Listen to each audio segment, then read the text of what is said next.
Olá pessoal, sejam todos muito bem-vindos mais uma vez ao nosso canal de estudo à matemática. Hoje trazemos uma temática relacionada a derivadas de funções por definição. Para lembrar que a derivada de funções por definição teve um grande propulsor chamado Pierre de Fermat. Tá certo? Ok. Portanto, Pierre de Fermat teve um papel fundamental no que diz respeito à dedução, não é? Da própria fórmula para que a gente possa usar para que possamos derivar as funções de variáveis reais. Então, vamos fazer uma dedução prévia, não é? Através de um plano cartesiano, e dali buscamos uma imagem de encontrarmos essa tão famosa fórmula para usarmos por definição quando queremos calcular a derivada de uma função. Podemos seguir? Ok. Para tal, eu vou usar uma pequena régua aqui oferecida pela minha sobrinha. Então vamos usar como instrumento de criar o plano cartesiano. Vamos lá. A minha régua é pequena, mas vamos lá perceber que a gente entenda como ela vai nos ajudar a podermos descrever este mesmo plano cartesiano. Ok. Então, é necessário que saibamos perceber esse conceito de modo que a ambiguidade sobre as derivadas de funções por regra não nos sejam tão difíceis assim, ok? Não nos sejam tão difíceis assim. Ok, pessoal? Vamos usar simplesmente o primeiro quadrante, tá bom? Porque, na verdade, eu uso sempre o quadrante que tem a abscissa positiva e a ordenada também positiva, tá bom? Ok, suponhamos que seja aqui linha dos y, temos aqui a origem e temos x, tá bom? Pierre Fermat diz o seguinte: aqui entre esse ponto de 0 a mais infinito existem inúmeros pontos, não é?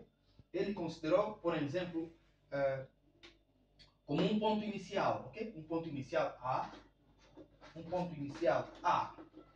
para facilitar o estudo. Temos um ponto inicial A e depois temos um ponto final B. Se quisermos calcular a distância entre o ponto A e o ponto B, é muito simples. É sempre o ponto final pelo ponto inicial, certo? A distância entre A e B seria basicamente B menos A. Seria a distância, ok? Então, Pierre Fermat diz assim: eu conheço a derivada de todo tipo de função, mas se eu tivesse uma função tangente, como é que seria a derivada dessa função? Então, se apegando no princípio das funções secante, não é? Ele disse assim: seja uma função quaisquer do tipo, por exemplo, temos uma função desta dimensão. Então, nós teremos uma imagem aqui, não é? Que é para o ponto A, para o ponto B, ok? Se, por exemplo, dedotamos um ponto aqui, ponto A, não é? É necessário, dentre esse ponto A e B, no meio existem inúmeros pontos, certo? Ok. Então, ele denotou assim: esse ponto vou chamar de ponto X. Ok? Então, criou uma imagem do ponto X para cá. Só que se eu consigo calcular a distância de ponto A a B, eu preciso calcular a distância do ponto X com outro qualquer ponto. Esse ponto, Pierre Fermat denotou como se fosse um ponto, chamou de ponto X delta de X. X mais delta de X. Ok? Tá certo. Então, se a gente percebemos muito bem, entre a interseção de dois pontos passa sempre uma reta, certo? Passa sempre uma reta. Ok. Então aqui, Pierre Fermat denotou como uma reta secante, certo? Tem um ponto aqui. Ok. Então, se eu quiser buscar o par ordenado dentre x e y, vamos denotar em termos de função, teremos quem? Um ponto f de x. Certo? Um ponto f de x, que será o par ordenado desse ponto aqui. Ok. Então, se eu tenho aqui na linha das abscissas x mais delta x, para y eu preciso encontrar um y quaisquer. Então, Pierre Fermat diz assim: aqui essa interseção, ele chamou de ponto Q. Interseção chamou de ponto f de x mais delta x. Ok. Se analisarmos, temos um ponto aqui e um ponto aqui. Entre dois pontos, passa sempre entre um ponto passa sempre uma reta, ok? Passa sempre uma reta. Uma reta aqui, né? Passa uma reta aqui. Uma reta aqui, ok? A gente vai chamar isso aqui uma reta secante, certo? Uma reta secante. Vamos levar um pouquinho mais, desculpem. Ok. Então aqui, vamos chamar de reta f de x mais delta em x. Ok. Se percebemos muito bem,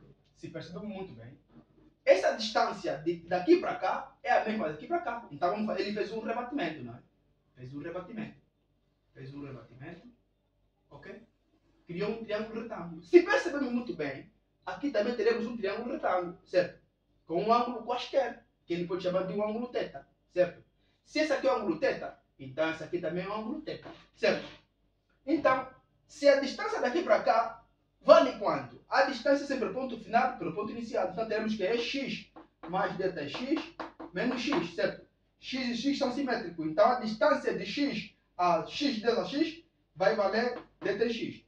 Se esse segmento de reta daqui para cá é igual a esse, então esse também vai valer delta x. Ok. A distância entre esse ponto final com esse ponto inicial, na linha das ordenadas, será f de x mais delta em x menos f de x, ok?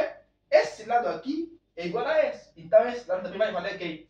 Vai valer f de x mais delta x menos f de x. Ok. Percebemos muito bem que esta aqui é uma reta. Então denominará como uma equação da reta. Do tipo y vai ser igual a mx mais b. Tá certo? Ok. E nós vimos que para o cálculo do declive, não é? O declive, que é a inclinação da reta, quando conhecemos um ângulo menor, é dada por quem?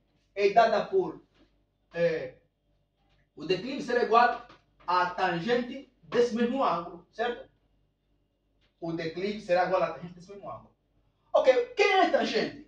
A tangente é seno do ângulo sobre o cosseno do ângulo. Ok.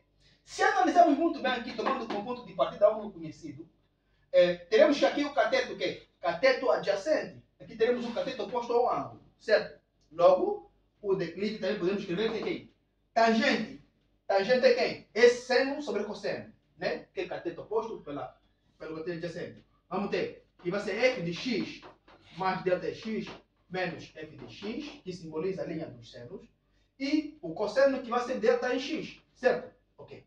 Pierre afirmou o seguinte: se eu só conheço uma reta secante, a cada instante que eu aproximo essa reta secante para o centro, ela vai se aproximar cada vez mais para zero. Então, ele disse assim: a derivada da função será igual ao limite da variação de delta em x quando se aproxima sempre a zero, da função, não é?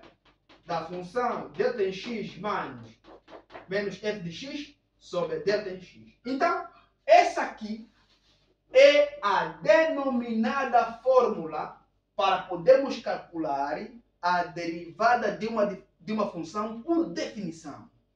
Repito, esta aqui é a fórmula para que possamos calcular a derivada de uma função por definição. Então, para podermos provar de uma forma aplicada, com exercícios práticos, vamos partir dos exercícios, onde poderemos aplicar conceitos elementares e assim verificamos a própria derivada da função. Certo? Vamos lá. O primeiro exercício é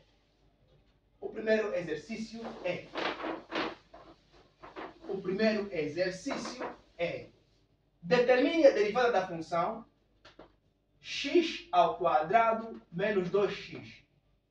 Determine a derivada dessa função por definição. Ok?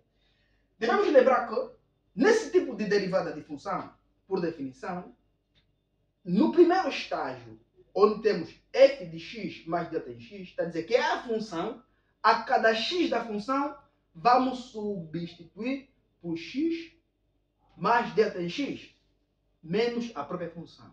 Tá certo? Podemos seguir. Ok. Então vimos que a derivada da função, por definição, será igual ao limite de delta em x, quando tender a zero, da função mais delta em x menos a função sobre delta em x. Ok? Essa é a fórmula que a gente vai nos guiar. Vamos lá. Como é que será aqui? A derivada da função será limite de delta em x quando tender a zero. Quem é a função? A nossa primeira função, o primeiro termo da nossa função está ao quadrado. Então teremos que quem? Ex mais delta em x ao quadrado, ok?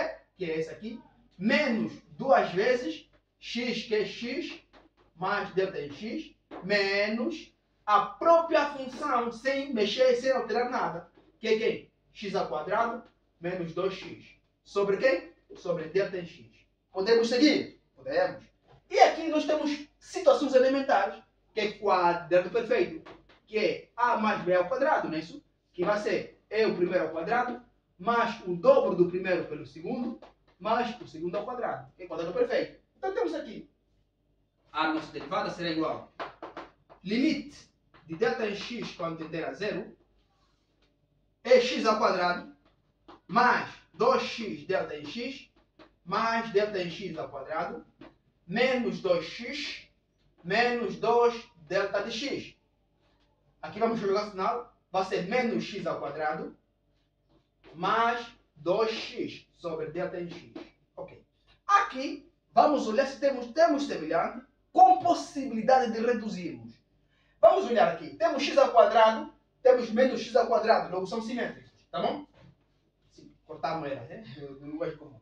Temos menos 2x, temos mais 2x aqui. São simétricos. Ok? Então vamos restar com quem? Com delta x ao quadrado, 2x delta de x, menos 2 delta de x. Então teremos quem? Limite de delta em x quando tender a zero. Resultaremos com quem? Com delta de x ao quadrado, mais 2x delta de x, menos 2 delta de x. Tudo sobre quem? Sobre delta de x. Aqui, pessoal, vamos aplicar um conceito muito elementar, que é o princípio da fatorização, não é isso? Agrupar termos semelhantes, não é? Com a intuição de reduzirmos a nossa função. Então, a derivada dessa função será igual a limite de delta em x quando tender a zero. Vamos colocar em evidência quem? Delta de x, não é isso? Delta de x, que multiplica delta de x, mais 2 vezes de x, menos 2 sobre delta de x, certo? Delta de x e delta de x são totalmente redutíveis. Ok? Vou passar para esse lado para que possamos culminar com o nosso exercício. Então, a derivada da função vai resultar em quem? Vai resultar em delta de x mais 2 vezes x menos 2. Ok? Quem entende delta de x? Delta de x, desculpa aqui, o limite de delta de x quando tender a zero. Vamos ter delta de x mais 2 vezes x menos 2. Ok? Quem entende delta de x? Delta de x tende a zero? Tende a zero. Ok? Tende a zero. Então, a derivada da função, por definição, quando delta de x tender a zero, vai resultar em 2x menos 2. Ok, pessoal? Esse aqui é o primeiro exemplo que a gente viu e esperamos dar sequência num outro exemplo. Forte abraço.